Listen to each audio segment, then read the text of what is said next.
vegan diet is, some of the benefits and challenges of following a vegan diet throughout the entire cancer pathway, and how health professionals can support their vegan patients through the pathway as well. I will definitely answer the questions by the end, but actually I'd really like to hear from you during as well. So I would first like to say that I'm not a vegan. I wanted to mention that first, as I'm not sure what sort of people are watching, you know, whether you call yourself a vegan or not. What I wanted to sort of give to you today was my experiences in managing and helping vegan patients through their cancer treatments, and also reflect on what evidence we have and go from there. So I would really like to hear from you all sort of anything that you think of as it goes along, because as you can imagine, it can be a bit of a minefield out there for our patients and for us as cancer health professionals. So first of all, let's move to what is a vegan. Here we go. So veganism, and I will try and refer to this throughout the session, is a philosophy and a way of living, which excludes, as far as possible and practical, all forms of exploitation and cruelty to animals, food, clothing, and other purposes. So whilst there will be a massive food theme running through this, I would like to always draw attention to the philosophy and the choices that someone who calls themselves a vegan will make. And it's not just obviously to do with food. The sort of veganism that we see is more of a way of life and an ethical belief system. It's important to note that it's also legally vegan beliefs need to be supported in any way that they can as a human right. So that is something that's come about in the recent years, and something really important, I think, as a clinician working with patients who would like to be vegan through their cancer treatment. So it's supporting through that stage. And obviously, although the session is mainly about veganism, I think it's important to put some other definitions up here. So vegetarians and people who exclude animal meats, but they might often eat other animal product foods. And I think this is important to, when you're starting to generate some plans or nutritional interventions, that's where these sort of key messages are really important to understand what they need and what someone's required from you.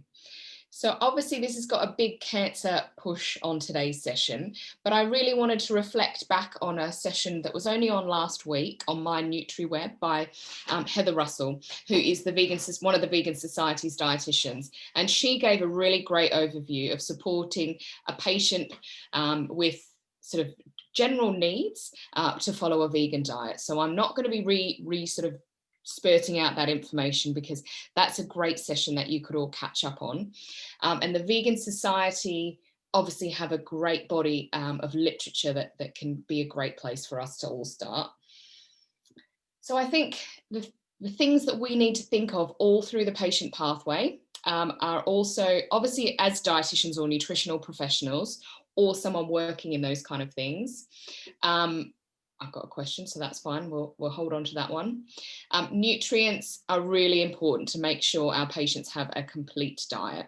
So obviously, as dietitians or nutritional professionals, these are the types of nutrients we're going to need to monitor their intake: B12, protein, omega-3s, calcium, iron, Vit D, iodine, and zinc.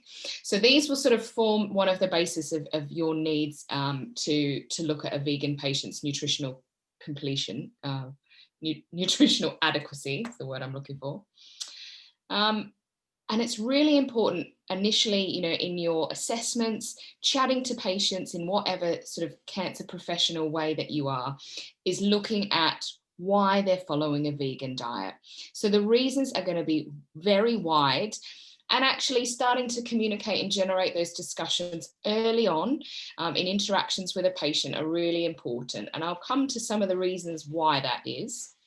But sort of discussing why they are a vegan, what aspects of the vegan diet are most important to them.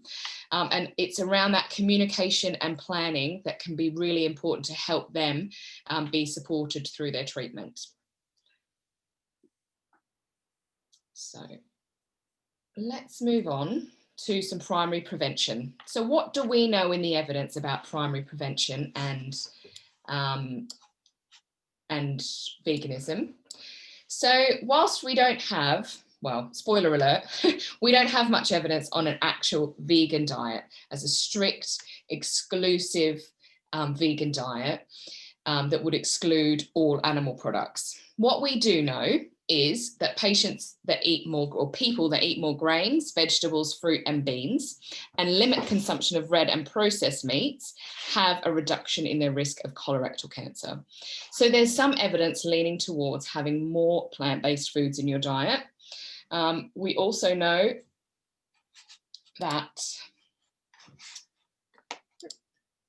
there we go.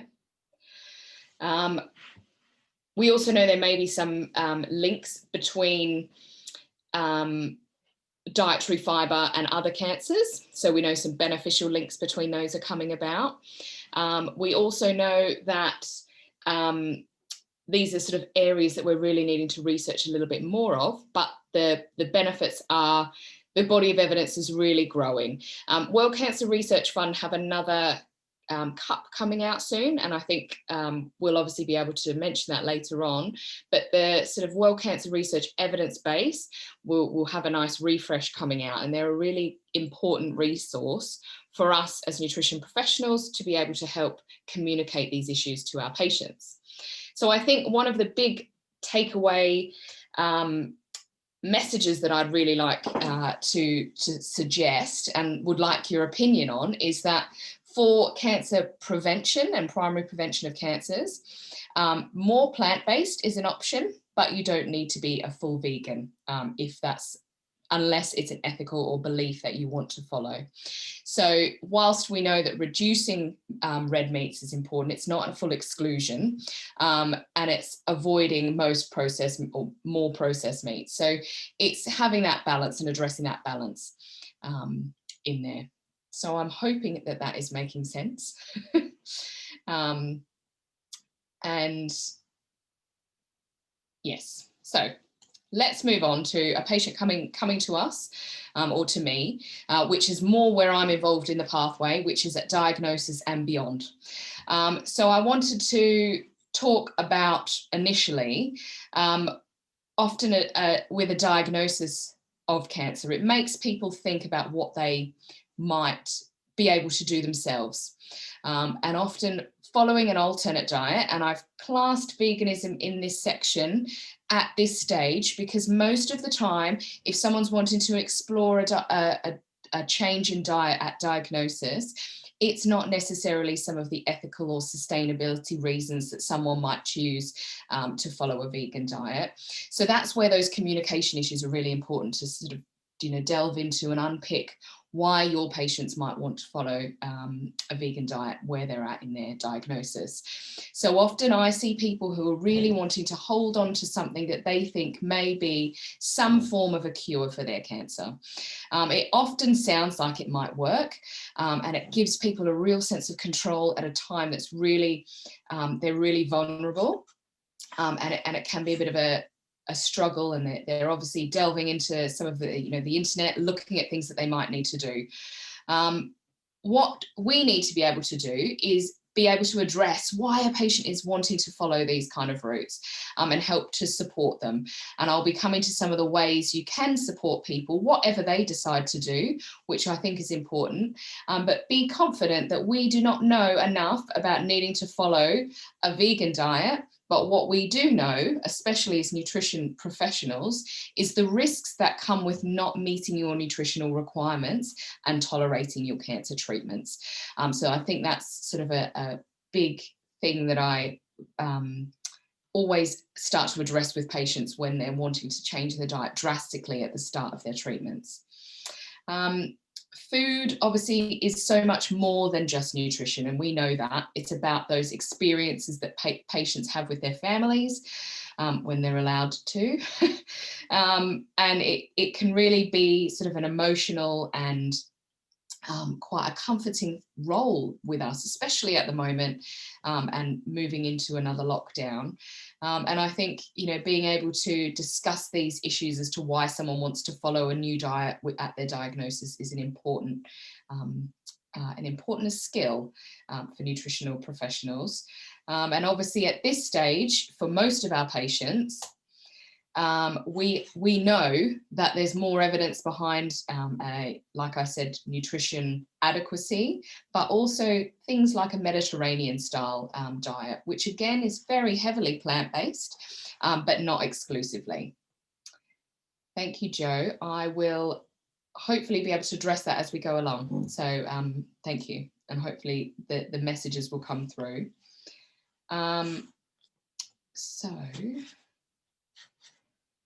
So now if we move on to at diagnosis and then treatment. So eating well with cancer is probably the majority, or hopefully the majority of many people. And often these people won't necessarily be needing any dietetic referrals. So they're managing quite well with their eating and their weight and their fitness. So these types of people, I'm not sure if there's anyone in the audience that would actually be dealing with these people. You know, if you're dealing with cancer patients, but it might be that you're supporting them through treatment. It might be physiotherapy or complementary therapies. And actually you might as often get asked as many questions as this, and it's around this. And it's very important to make sure that, you know, if you have any questions or queries, or you're worried about someone's nutritional adequacy following a vegan diet, to know where to direct them to. So again, I would always say the Vegan Society is the best port of call, as they'll make sure they have a from using the Vegan Eat Well plate, which is a really great resource that's come out in the last few years to be able to provide an pictorial version of a general complete diet for someone who's generally eating well. Obviously, what I want to come to, and sort of where I see most of my role, is around some of the nutrition support. And I'm not sure if anyone in the audience also deals and works with nutrition support and cancer patients. And this is where I see the biggest challenges with supporting patients on a vegan diet. I know a few of the people who are watching, and I do know that they have similar situations to me. So I'm really hoping if anyone has any comments to make at this stage. So obviously, if we start with nutrition support and being a food first approach, so what kind of things do we need to make sure our patients are getting? So this is where I would reflect back on sort of the nutritional needs that can be lacking in a vegan diet. So we're looking for protein, which is obviously a massive thing, can be really hard to get into people, especially an older population. Often they're not normally eating as much protein as well. And the requirements really hit the roof for most patients who are about to have a treatment in sort of a prehab cohort of patients, all through the pathway. So nutrition support and a higher protein diet is often going to be one of the main sort of initial interventions that we might be making. So it's making sure protein spread out through the day, and adequate protein, which normally involves a boost at another meal. Many of us only eat protein at 1 or 2 meals a day. So actually being able to support your patients to spread out their protein through the day. And obviously it's finding different sources of protein. So we are looking at beans, pulses, lentils, nuts, seeds, nut butters. We can get soya products.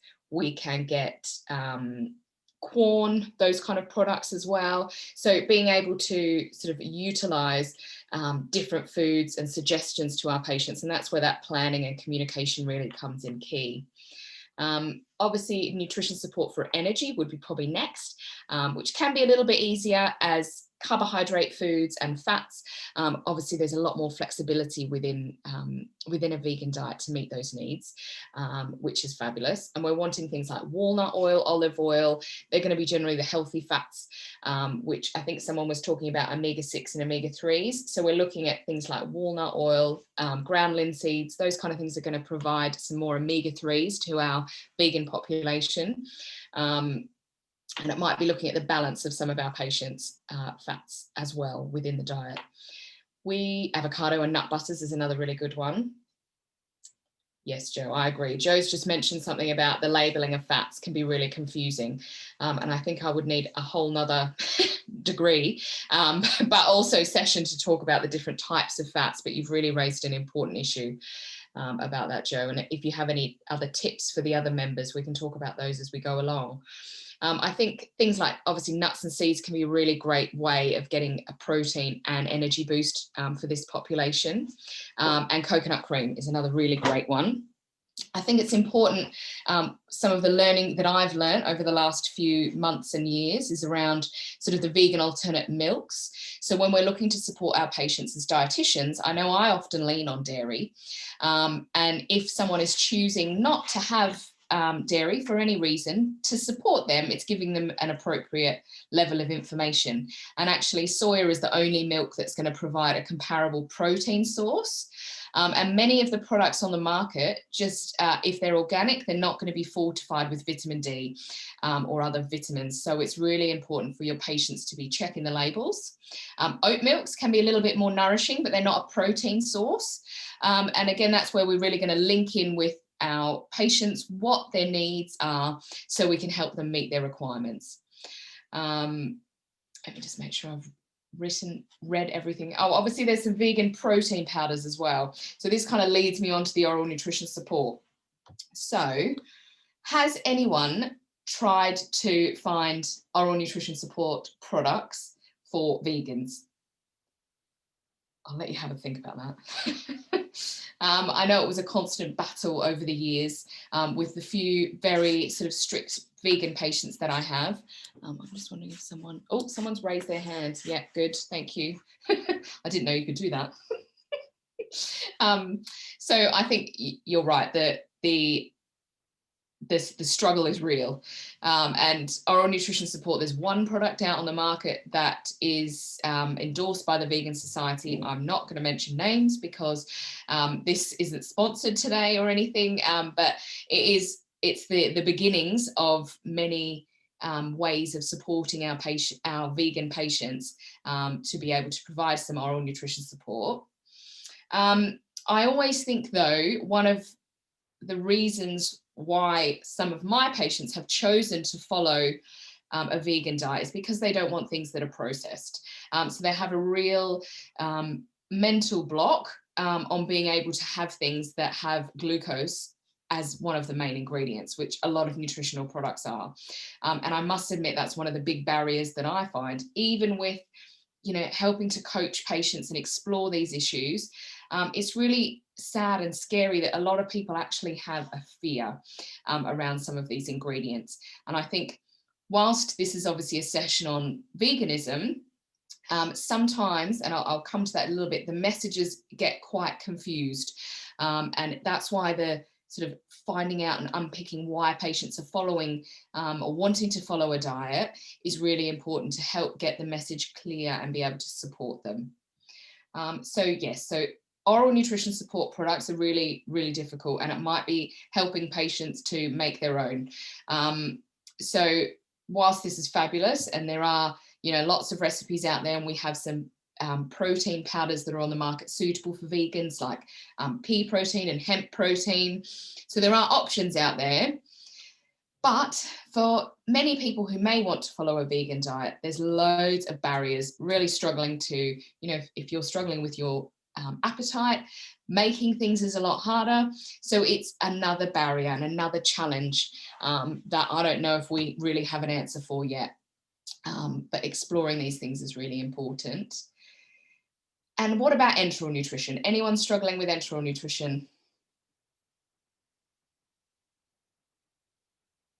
I haven't seen any help. There we go. Thank you. One little hand. And I must admit, so my background is mainly in oral and food fortification and oral nutrition support. So I do a lot with palliative care and patients who are on an incurable but treatable pathway. So generally I'm doing a lot of symptom management things. So I lent on some of my intensive care and tube feeding colleagues to discuss how they would really approach enteral and parenteral nutrition for a vegan patient. And I must admit, I was actually quite shocked at the lack of availability for our patients. So for an enteral feed, as a, oh, I've got a few extra questions that I missed, apologies. Where am I?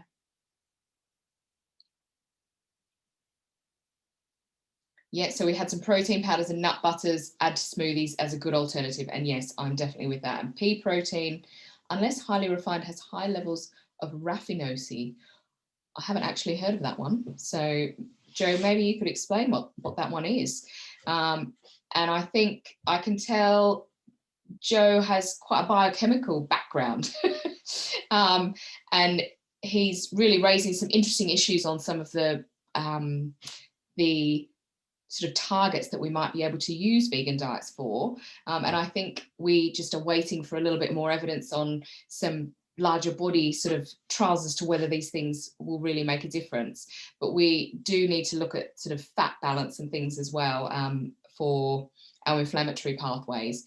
I think though, actually, it's an important thing to talk through in the nutritional support phase. Obviously, our priorities are very different to a primary prevention stage. So obviously we're often looking at short-term interventions to help support our patients whilst they have their treatment. And then we would tend to switch, which I'll come to in some of the secondary prevention, where we might lean back on some of the more healthy eating style with our nutrition advice. So to jump back to our enteral and parenteral nutrition, as I work for a hospital that has a certain company's contract, we're generally bound within that session, within that contract, as to what we provide. And I even found the soya feed that we have available, not only is it only 1 calorie per meal and 40 grams of protein per litre, which is generally going to be very hard to meet the increased needs of a cancer patient, whether they're recovering from surgery or going through surgery and needing a tube feeding as a nutrition support. It's also the vitamin D. They can't say it's vegan because the vitamin D is actually from lanolin in sheep's wool. So that was a really, massive learning point for me, that even foods that you would foods or products you would traditionally think are vegan, we need to be able to educate our patients and help to inform them that what is available and that there isn't other products available yet for them to help meet their needs. Parenteral nutrition is even harder. So parenteral nutrition, all the lipids have animal products in there. So it's really hard to manage a patient any more long-term on a full parenteral nutrition through the vein. So these kind of issues are things that, obviously need to be discussed with our patients. Medications, I think one of the big things that I work with is Creon or Nutrazyme and some of the products that are used as a pancreatic enzyme replacement therapy. And none of these products, they're obviously made from pigs. So they're pig enzymes. They're the most similar to humans, and there aren't any other products available. So I haven't had anyone that has refused them. I don't know if anyone else here has. Everyone has been able to make an educated and informed decision, and consent around having that is actually something that we ask during our consultations if we're initiating any PERT. And I think it's an important thing to sort of get in the habit of understanding what's in our products that we're prescribing on a really important level to be able to make sure our patients know as well. Obviously, any medication really is tested on animals, so that those kind of decisions are things that need to be that should be known further on in the pathway. So we have some information on just oral nutrition support, mainly for on a vegetarian or a vegan basis. So they're just a few suggestions, if I can get there, we go, that we pulled together from one of my other sessions.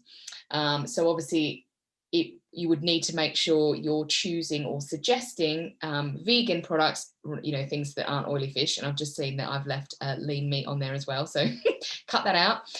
But you might be able to see how flexible someone is willing to be as to whether they would have other animal products during their treatment, and having a discussion and sort of a risk versus benefit option with your patients to see just what their needs are. Okay, so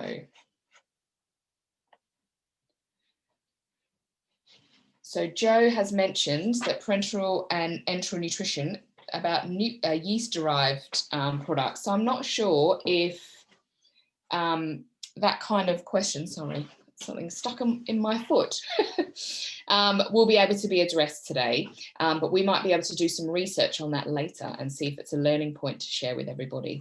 I think what I've done in the session is really focus on things that are available in the UK at the moment, in a practical sense is always sort of the way that I try and cope and deliver with my sessions. So, but I'd really like to have a discussion later. So if we finish with our patients on treatment and just move to some secondary prevention. So obviously these are patients who are effectively cured from their first treatment, whether that's surgery, chemotherapy, radiotherapy, or a combination of the three, or other sort of systemic anti-cancer treatments that are now available. So we do have some evidence coming about, mainly in the breast cancer cohort, on survival and prevention of recurrence. So these are similar issues, similar foods. So these are eating foods containing fiber. Surprising to some, I know to most of my patients it's surprising that eating foods containing soy is coming up as a prevention of recurrence as well, reduction in risk of recurrence, and a lower intake in total fat, but in particular saturated fat. So obviously these are mainly generally from animal products, or coconut oils is the saturated fat.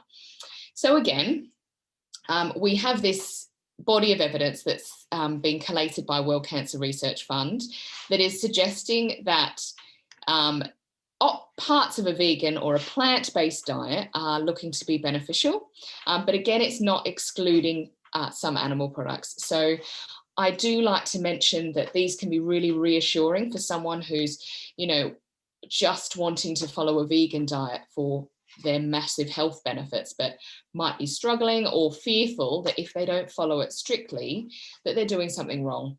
And our job is really to help reassure these patients that, more plant-based is definitely important, but it doesn't have to be exclusive. Yes. So we've got fiber and soy foods. So obviously these are the types of foods that we know may be linked to a reduction in risk. And I think I just wanted to talk a little bit more about fiber. Mel knows I talk about fiber quite a lot, and I think that's really one of the key ingredients that comes with a vegan diet that we're showing is beneficial in cancer. And I think throughout the pathway there is benefits to eating more fiber. So we're wanting all the different types of fiber, insoluble and soluble. We'll be providing lots of benefits to our gut health, which we're really only realizing just how important that is for our well-being and sort of gut microbiota and the benefits that really plays. And I'm going to hold the fiber thoughts and talk about soy. So obviously I'm not sure if you will have heard or people worrying about soy and the sort of the possible estrogenic action of soya. But actually the evidence is showing that the sort of role in of soya may actually be more of a protective role. So rather than being a sort of a stimulant for the estrogen pathway, it looks like it's actually dampening it down. So that can be really reassuring for a breast cancer survivor who may be wanting to try more of a plant-based diet, but really wasn't knowing where to start. For the sort of long haul, it's not recommended that patients take a soya supplement. So sometimes these are marketed as hormone products to help with menopause, and even soya powders and protein powders, those kind of things. In the long term, we don't have enough evidence to say that they're safe. So it's soy foods that can be providing some benefits to these patients rather than any soya supplements. And I think that's true with a lot of sort of supplements. That's why we're looking to real foods rather than supplements, unless there's some sort of deficiency or need, which actually some of our vegan patients may have. And there are vegan supplements available. And I know, again, this isn't an ad for the Vegan Society, but they do sell some that have a wide body of nutrients required for a vegan. And it's just maybe doing some delving into other products that are available, because many of the multivitamin and mineral products that we would historically give to our patients aren't suitable for vegans. So you've got to discuss these things with someone who's wanting to follow a vegan diet about just how strict they would like to be with those. So what I wanted to come to is some of the consequences of cancer treatment. So a lot of my role is managing these symptoms throughout the cancer pathway. And some of this used to be called the late effects of cancer, but actually we're realizing that these things are coming in a lot quicker with,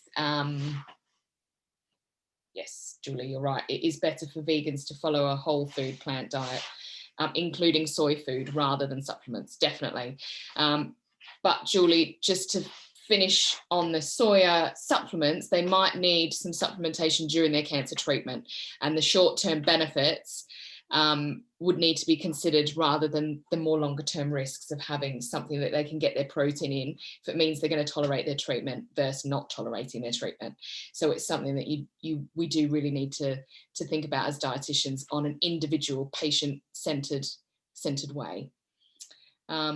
So yes, back to the consequences of cancer treatment that we've realised are starting anywhere in a patient's journey. So obviously it can be disease related. They might have dysphagia, anything like that that's actually disease related, or even they can have treatment related symptoms. So all of these types of things, the reason that I wanted to discuss these today, are often one of the real challenges, and in some ways a limitation to someone meeting their requirements while trying to follow a vegan diet.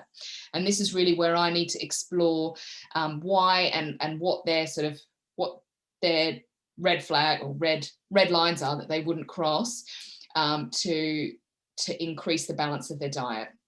So let's think about some patients that are having chemo-related diarrhea, or they have a stoma. Trying to meet protein needs with a stoma is a challenge.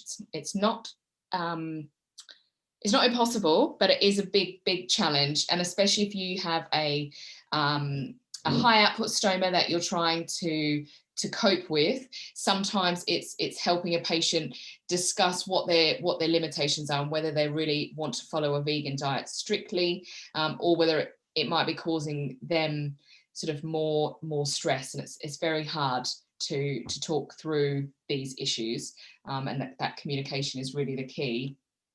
I am saying soy and soya as the same thing, sorry. But thank you for putting that up, Rupert. So with these sorts of patients, this is really where we need to start to think about the different ways of getting nutrients into patients that might not be with a body of fiber. So it's looking at the different types of fiber that patients are eating to make sure that we can limit some of the consequences of their treatment, help them manage their symptoms whilst meeting their needs nutritionally. And these kind of things can really affect someone's quality of life as well as their nutritional status. And obviously I do think we might be finding patients that are presenting with more symptoms at the moment because of COVID. And I think this will continue, unfortunately, for months if not longer after. So patients might be juggling a lot of different consequences, you know, earlier on in their pathway, and lots of confusing and mixed messages around there, which we need to be able to support them through.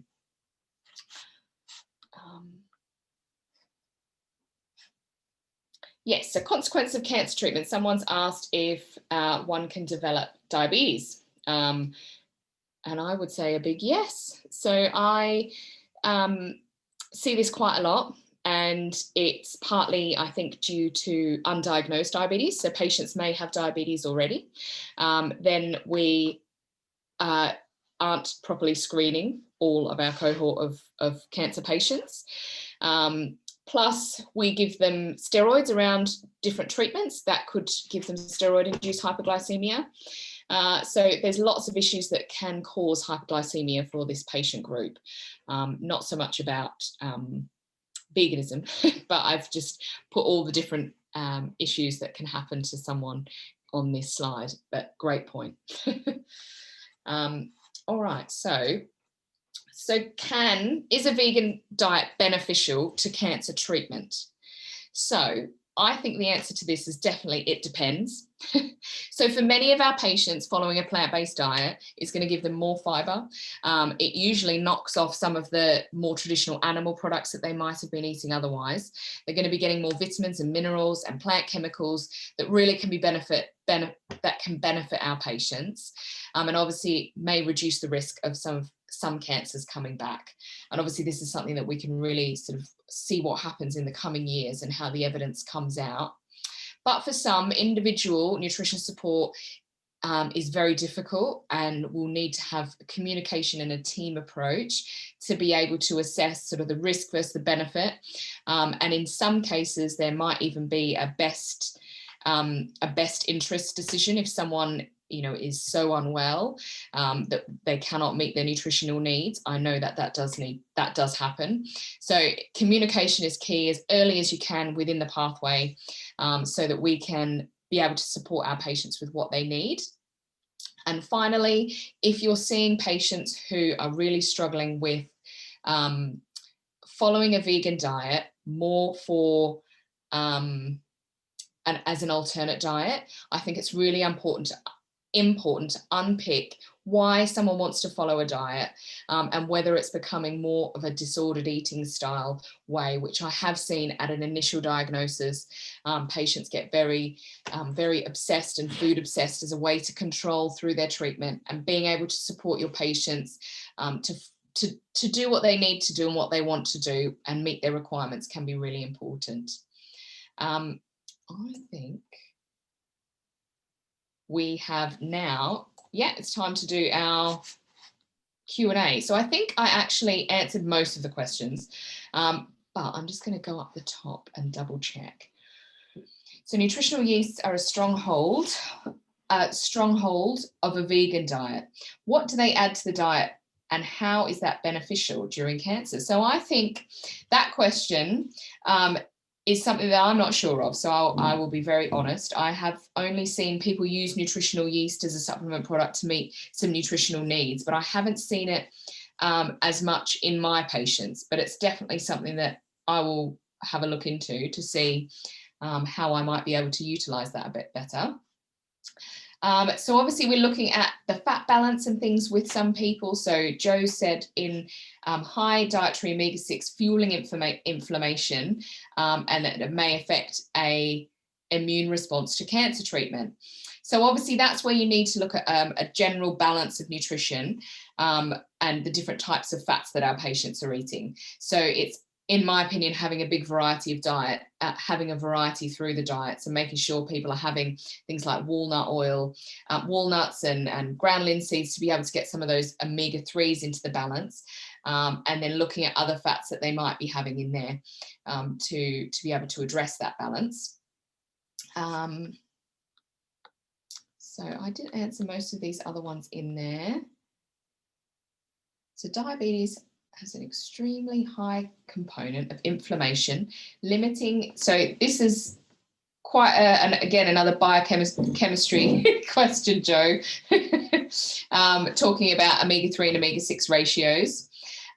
We had a question on what's the best way of eradicating breast cancer? Is it by chemotherapy, radiation, and surgery? So I think the big question to that is going to be, it depends. So it really depends on the staging at diagnosis, and it depends on what sort of, if the disease has spread anywhere, and it would be a team approach. So I know in the UK we use an MDT where we would have a disease staged, and then it's discussed the most appropriate treatment for that specific disease, where it is, and the patient. So thinking about things like how fit they are, and things like that as to what their body will be able to cope with. So it's going to be normally a combination. Most of the time patients have surgery and then a combination of chemo and radiation. But some might get away with just surgery. But then if the disease is spread, then it might be more systemic anti-cancer treatments for a much longer time. But yeah, I'm not an oncologist. So yes. So I wonder, that looks like it's most of the questions. Does anyone else have any other questions that you might want to ask before I hand back to Mel to discuss just how World Cancer Research Fund can help us and other health professionals?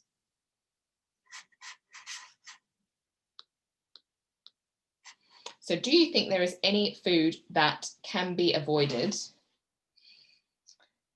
Yes, so I think it's again, I probably didn't mention it enough at the start. So again, some of the reasons behind people needing to follow a vegan diet are the sort of ethical and sustainability reasons. And again, they would need, again, a whole nother session. And it is a very complex decision-making sort of relationship that we need to make. And I think us as me as a dietitian does need to look back a bit more on some of the sustainability issues with food, because something like soya isn't as sustainable as some other products. I think when we're communicating with patients, it's looking at, you know, where they're at in their cancer pathway. And being able to provide them, if they're looking at sustainable and ethical choices, maybe doing, you know, that would be somewhere where I would need to do some more learning around. And I do know there are dietitians working in that field. So if it's something that people really want to know more about, maybe it can be something that we could do more sessions on with someone else, because I think it's looking at a balance, and we as dietitians do need to start thinking a lot more about sustainability. Excellent. Here's Mel. Thank you so much, Adele. I do have one more question, or rather just discussion point. So in terms of inflammation, we tend to focus a lot more at WCRF on adipose tissue. It's metabolically reactive and can lead to chronic low-level inflammation, which does tend to lead to cancer or progression of cancer. So as a dietitian working in oncology, do you guys tend to look more at the food itself for inflammation, or the you know, having as much adipose tissue on the patient themselves? So I think that is a great question. I would always, depends on where the patient is in their pathway. I would love to be doing more cancer prevention, but unfortunately the way that the system is at the moment, so much heavily on a reactive sort of at diagnosis or after. But I think that's one of the reasons why prehab has been so successful. So helping patients become as fit as we can, that involves changes to their body composition. So traditionally, messages that involve sort of shrinking patients' bodies before they're about to have quite drastic treatments actually can have such a detrimental effect. So what we want to do is boost muscle mass that probably has the reduction in adipose tissue as a knock-on effect, but not a primary focus, which would then help dampen down some of those inflammatory pathways. And I think it's an important point, actually, especially I practice within a sort of a diet quality. So it's looking at the overall diet and trying to pull bits and pieces together rather than just individual foods.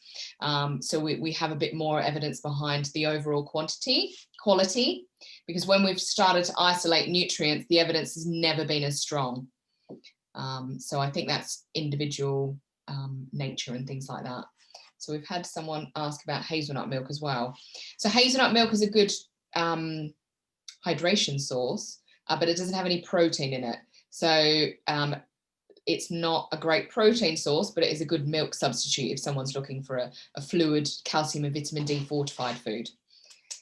Amazing. So, I'm just going to ask one more question about antioxidants. Again, we tend to focus more in regards to antioxidants. We tend to not really focus on them as something that anyone living with cancer should try to focus specifically on as a superfood. We tend to say have an all-round healthy diet, and a lot of research has shown that high antioxidant intake can interfere with cancer treatment. But then that's more solely by like supplementation, but not food itself. What do you guys say as dietitians working in oncology? Yes, so I think it's probably a similar message on the risks of patients taking too many supplements. And I think what we've found is that patients risk actually limiting the effect of their anti-cancer treatments that we know work by taking too many supplements. So we generally look at the macronutrients for a patient with the knock-on effect that they will provide most of the micronutrients to meet their needs. Certain populations, we would look at testing for vitamin and mineral status. So say pancreas patients who may be struggling with malabsorption, so they have another layer of needing to meet their requirements. But we tend to, again, help the patients to make sense and a practical food advice rather than focusing too much on the little bits and pieces that we as science professionals are still learning about. So helping them to know what we know, but also telling them what we don't know yet is important. I think I went in a roundabout way there. That was fine. Thank you so much. I'm going to leave the controls with you. If you can just go to the next slide. Yes. Perfect. So everyone watching, these are the resources we have for health professionals. We do have our third expert report available to be downloaded online. If you'd like to order a copy as well, just get in contact with us and we can try to have that arranged. We also have numerous journals and reports coming out. The one on your screen is the Breast Cancer Survivors Report. There will be an update to that report coming out soon, so do keep an eye out on that. And we do have numerous other reports. So if you do have a look at the links, there are many other reports on different types of cancer sites and different types of food groups as well, and how they interact with the body to either lead to cancer or could not really lead, but increase the risk of cancer or decrease the risk of cancer, and the effect on survivorship as well. So do have a look at some of our reports. Go to the next slide, please, Adele. And here is a health professional package. So if you do subscribe to our package, you do get access to some of our patient-friendly publications, such as our Eat Well During Cancer booklet and our 10 Ways to Protect Yourself Against Cancer booklet. You also get access to our Informed magazine, which is quarterly, and it's all about the recent news and research all around cancer prevention, as well as our online cancer prevention training. It's accredited by the Royal Society of Public Health, and it's a free course to anyone who has subscribed to our health professional package. You can go to the next page, please, Adele. And then we have our resources for our patients, which is our favorite slide. So we do have a lot of patient-friendly resources, health guides, recipe booklets, and leaflets as well. So have a look at our websites. And if you are interested in any of this, do feel free to get in contact and we can look towards supplying your practice. And the next slide, please, Adele. We also have health tools. So these are some of our online health tools, again, specifically for patients, all patient-friendly. Next slide, please, Adele. Thank you. And our webpage. So if you just tap the next slide again, Adele. There it is. So this is our webpage specifically for anyone living with and beyond cancer. So a lot of the research we have is in prevention, and we are growing more and more into survivorship, as is the research globally. So we are building our survivorship network online, and we have got all of the information about survivorships and the latest research we have in the section of our web pages. So do have a look. And if you do work with any patient who is living with or beyond cancer, or has family members living with and beyond cancer, then do refer them to our online site and we can provide them as much information as they need. Next slide, please, Adele. And here are two of our patient-specific booklets. So the Life Kitchen Ryan Riley recipe booklet specifically deals with taste changes experienced by anyone living with and beyond cancer. So the dishes have been formulated to be more desirable for anyone living with those taste changes as a result of cancer or cancer treatment. And then we have our Eat Well During Cancer booklet, again, specifically formulated for anyone living with and beyond cancer and experiencing taste changes. Both these booklets have great recipes in them. Both of them have been checked by nutritionists and or dietitians. The Eat Well During Cancer booklet has been checked by the British Dietetics Association, and it does come with a lot of tips and tricks on how to like manage side effects associated with cancer and cancer treatment. If you go to the next slide, please, Adele. And then we have our e-news as well, specifically for anyone living with and beyond cancer. So again, this is a free service for anyone living with and beyond cancer for them to subscribe to. It's a monthly e-news that provides updates to what we have available for cancer patients and survivors, as well as how their individual stories as to how patients and survivors are able to deal with their side effects and the effects of having cancer. So it does explore different areas such as the effects on family and finances, as well as side effects and bodily treatments as well. Can we go to the next page, please? Well, I guess that's basically it. So next is our reference list, guys. So everything we've discussed will be on this reference list. If you are interested in having the slides, do send me an email and I can have that arranged to be sent over to you. If you'd like to watch this webinar again or refer it to any friends and families, do feel free to do so. This is being recorded, so it will be available to watch at a later stage as well. And I'd like to just thank you so much for sticking with us this evening. It's been quite a muggy day today, so we really appreciate having you here. Any questions that haven't been addressed today will be addressed in a follow-up email. So if you weren't able to get your question answered, that's perfectly fine. We will answer them shortly and send them around to anyone who's here at this webinar at the moment. So I'd like to say have a lovely evening to everyone. And if there are any more follow-up questions, do feel free to get in touch. Thank you so much to Adele, and thank you to everyone. Very much. Thanks, guys. We'll see you soon. Bye. Bye.